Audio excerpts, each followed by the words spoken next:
Hey everybody, Josh the RV Nerd here with Bish's RV with your monthly-ish industry update, the happenings and goings-on in the RV business, as seen by a Midwestern idiot. That's what we have today. The campgrounds are basically open here in the snow states now, so whether you've been waiting to pick out your RV or you have one and you're getting ready to pull it out, you are going to want to tune into this because, you remember the big propane regulator recall? Well, buckle up, kiddos. We are going right back down that rabbit hole. We are also going to talk about some supply chain things that feed the RV industry and how that affects new RV pricing and how that affects used RV pricing. We're going to discuss in brief a couple more consolidation trends, expand on a little bit from what we've talked in previous updates. Also, some folks have asked me to comment on what I think about some recent RV company stock trends and how they're valuing on Wall Street. And also, I figured that's kind of a nice, easy lead-in to some of my predictions for the rest of the year. Now, I'm well aware I tend to blather on and ramble on, so I do chapter mark these big videos now, so you can jump from topic to topic as they interest you, or skip the ones that don't more easily. And if you appreciate things like that and how we really pull back the curtain and show you all kinds of stuff and how it might benefit you and maybe not even benefit us, make sure you hit the subscribe button, like this video, and this is the kind of thing, if you share this into your social media channels, I'd appreciate it to help spread that message, because my goal here is to give you information and transparency to make you a better, more educated consumer or just owner. And as we go, please share your thoughts and input. Remember, I do not censor the comments section unless somebody is just using nasty language and belligerent. You know, if what you have to say isn't positive, that's okay. If what you have to say is exciting and cool, that's okay too. I want to hear from you folks. I want us to have a nice, open, real discussion here. And I've already blathered on too much. Let's get started. So once again, thank you for joining me in these little walking and talking with Uncle Josh kind of things. The first one I want to bring up, I don't have definitive details on yet. But when I get that information, you'll definitely hear about it again, likely through my regular recall reports that we put out for your consumer safety. But you remember the big propane regulator recall? I talked a lot about it over this last year. It went back years. It affected tens of thousands, maybe over 100,000 RVs. I think we are potentially looking down the barrel at another similar recall on the exact same, very comparable scale. It doesn't sound like it's regulator related this time, but still related to gas systems.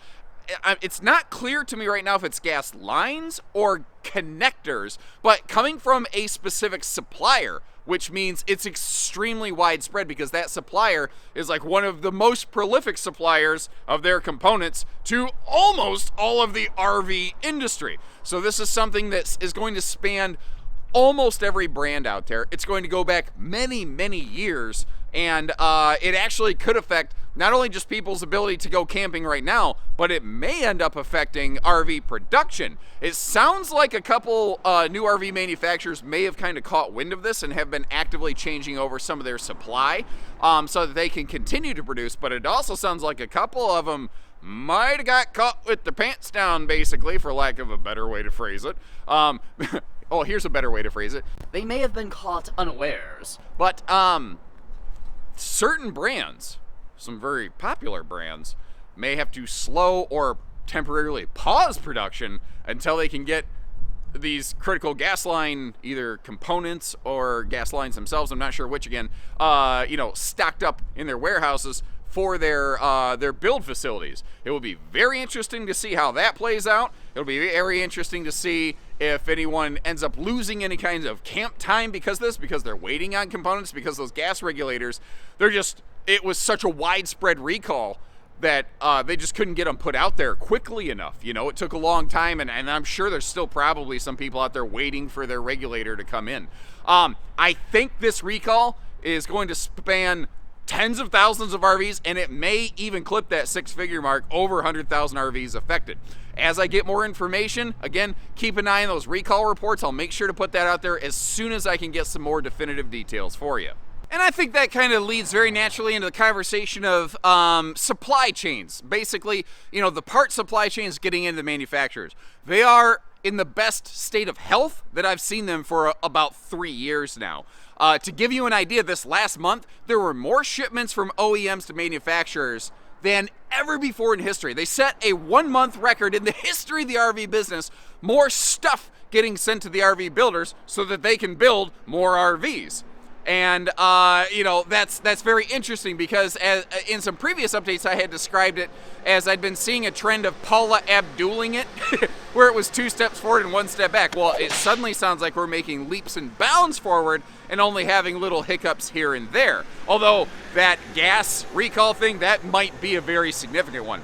But what it means is you are seeing a veritable flood of new RVs coming into dealerships that we have not seen in a couple years. And I think that leads very naturally in the conversation of, so what's happening with new RV pricing? Well, when you start seeing, to set this up, there's positive and negative factors affecting pricing right now. Some positive things for you as consumers. When there's more RVs in stock at more places, one, you can actually go see them in person and try them on like a pair of pants in a dressing room instead of ordering from a catalog and then hoping that they fit properly.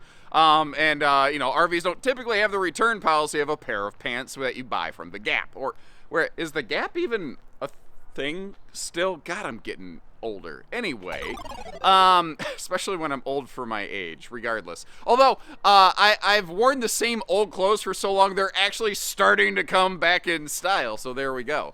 Never thought I'd be a trendsetter, but here we are. Trender holder honor. Anyway, so more dealerships have more inventory on the grounds. Well, when that happens, and they start butting heads with one another, both fighting for the same customer, you end up winning, you know? Something I've seen really shift internally this year is being very willing to be very aggressive and get a customer's business. And, if the only thing stopping you from purchasing one of these RVs from us is just the price tag, I've seen that our team is really willing to work close with people now, which is awesome. That's good for you guys. That's really good news for you guys. But I said there's positive and negative factors affecting RV pricing out there. The cost of parts to the RV builders has continued to increase, frankly, at a pretty steady rate. So unfortunately, even though you're able to work a little bit more closely with the dealership, the RV manufacturer's costs have gone up. Now, I have it on good authority from several RV manufacturing representatives that they have actually begun margin suppression, where basically they're taking slimmer margins on the things they're building to get them more affordably to the dealers to roll them more affordably to you. So what I've seen so far is largely an offset. Remember a couple times ago in these videos I said I think if we're lucky we'll see pricing plateau for a little bit. I think we're kind of there right now. What happens long term with new RV pricing, I'm not exactly sure. I have some predictions I'm going to hit on later in this video. But again, I ain't no Nerdstradamus. So stupid. I'm sorry. Sometimes something's so dumb that even I'm like, that's dumb. Dude, that's real dumb. Anyway, I don't think we can talk about new RV pricing without also, in turn, talking about used RV pricing. And I feel that way because the price of a used RV is always heavily influenced by the price of a new RV. And what I've been seeing there are used RV prices have begun to slide a little bit. Now, it's not been like a jump off the deep end because overall through the industry, there is still a deficit of available used RV inventory, but it's not a complete zero. So what you are seeing is that a lot of places are willing to, again, work a little bit closer on that used RV just to keep kind of the flow of money churning, because moving money is better than sitting money effectively from a business standpoint. The thing there is there might be something happening this fall which could have a greater impact on that, but again, I'll talk about that when we get to our prediction section, or you can use the chapter mark video thing to jump ahead and jump back or jump around. And I want to switch gears real quick here. I was flowing along pretty good there, everything being related till now. I want to talk about consolidations. There is continued consolidations out there. Like campgrounds are consolidating into bigger groups. RV parts suppliers are consolidating under and into manufacturers. Hither unto, I say unto thee. Anyway, but there's also several dealership groups that are continuing to grow. And frankly, I'm kind of here representing one of those. Bish's RV continues to grow, family owned and operated, but there's several other groups out there that have continued to grow at a very rapid pace. but they've done so silently, where basically they haven't put their name on a shingle, so you don't really see it. The businesses that they acquire continue to operate under those original names. And I don't think there's anything wrong with that. That's not a criticism whatsoever. I suspect it is a intention for those places, those groups, to eventually become publicly traded. Wow. Sorry. I saw that in the viewfinder behind me, and I'm gonna have to go learn after this video a little more about that, and if I can get the camera to it. Holy crap, that looks like a awesome machine. Anyway, sorry. What I'm saying is, I think some of these groups might be eventually becoming publicly traded. That's not a good thing or a bad thing necessarily. It does kind of change their focus potentially from being consumer oriented to being very, I have to keep the bottom lines looking good, for the shareholders, as it were. And that is kind of an interesting thing. A lot of people have asked me, hey Josh, we've been hearing that some manufacturer stocks have been declining in value. What do you see about that? What do you think about that? What are your thoughts there? And basically, it's pretty much exactly how I thought that kind of thing was going to play out. So remember last couple updates I talked about how RV manufacturers had been really boasting, we have these big 2-year backlogs, and hey shareholders, you can invest in us because we have 2 years of guaranteed work. We are super solid.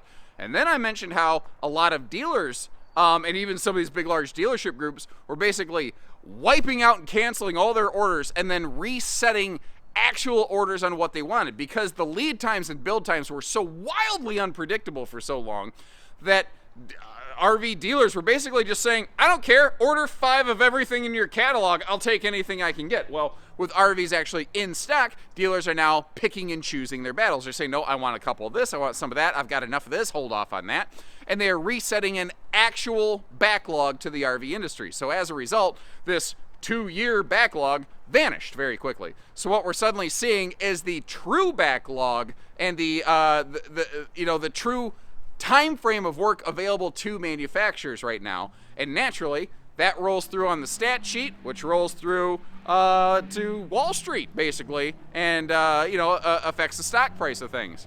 It's nothing that concerns me, because it's still real business as usual. It's just not artificial prospective business that exists only on paper. So it doesn't freak me out if you're looking to buy some RV stock. I don't know, maybe it's a good idea. I am not a hot stock tip expert. Please do not get RV stock info from me. Get that from people who are far, far better qualified to discuss those things.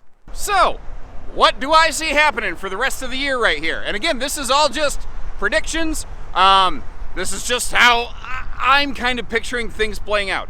Overall, it looks like it's going to be another pretty strong year for the RV industry. What third-party analysts are sort of predicting here is that the total number of shipments for the RV industry this year is going to be about 600,000.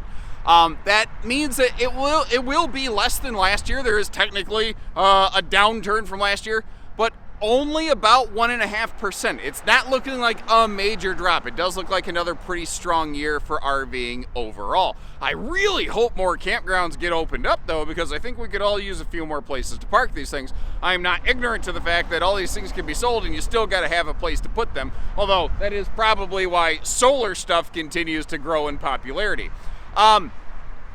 I think the rate at which suppliers and manufacturers are cranking stuff out right now, it's gonna have to slow down, because there's gonna come a point the dealers just go, nah, I'm full. Now, right now, like I said, there is still, historically, for this time of year, a bit of an inventory deficit out there, and I know that looks hard to believe. This lot is full. What you're not seeing is that we have another 4 acres of nothing but holding space that is not even touched yet. So there is still a lot of inventory that we don't yet have on hand.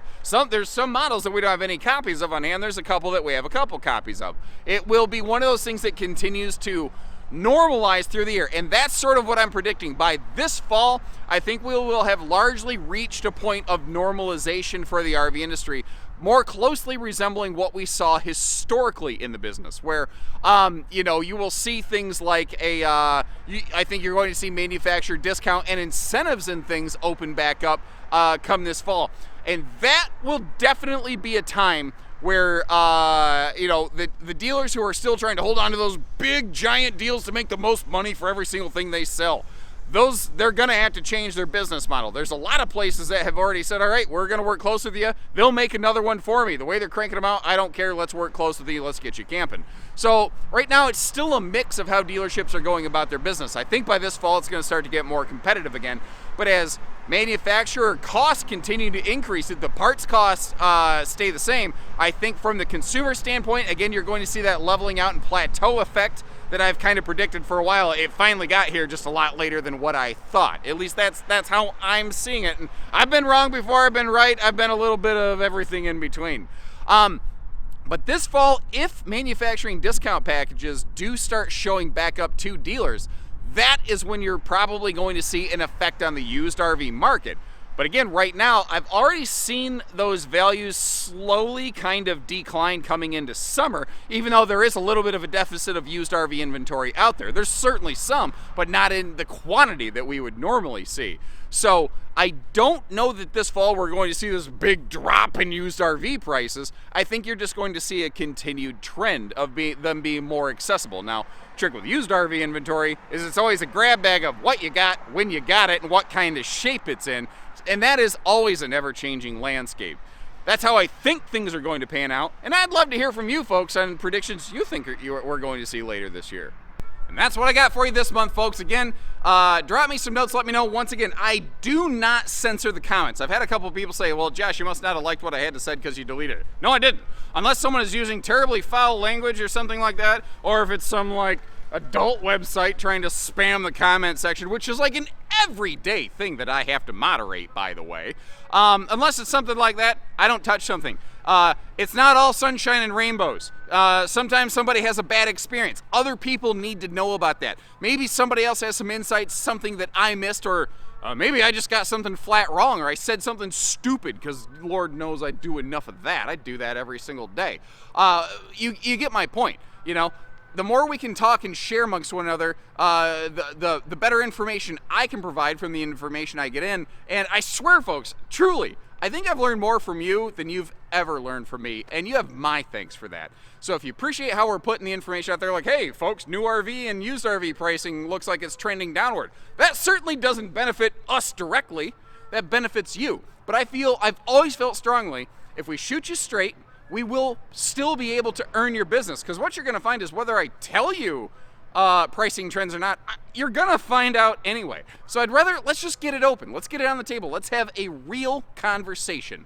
That's what this is about right here. So if you appreciate that, if you're new with us, subscribe. If you're not, please like our video, share your thoughts with me.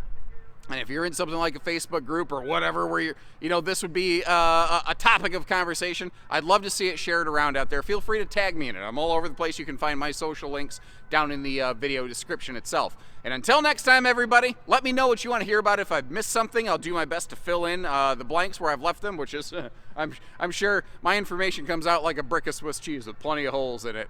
I'll do my best to try to plug them up later.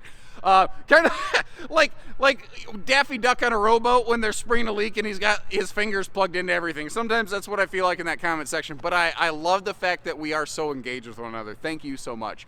So till next time, guys, take care, stay safe, have fun, and best wishes from Bishes, everybody.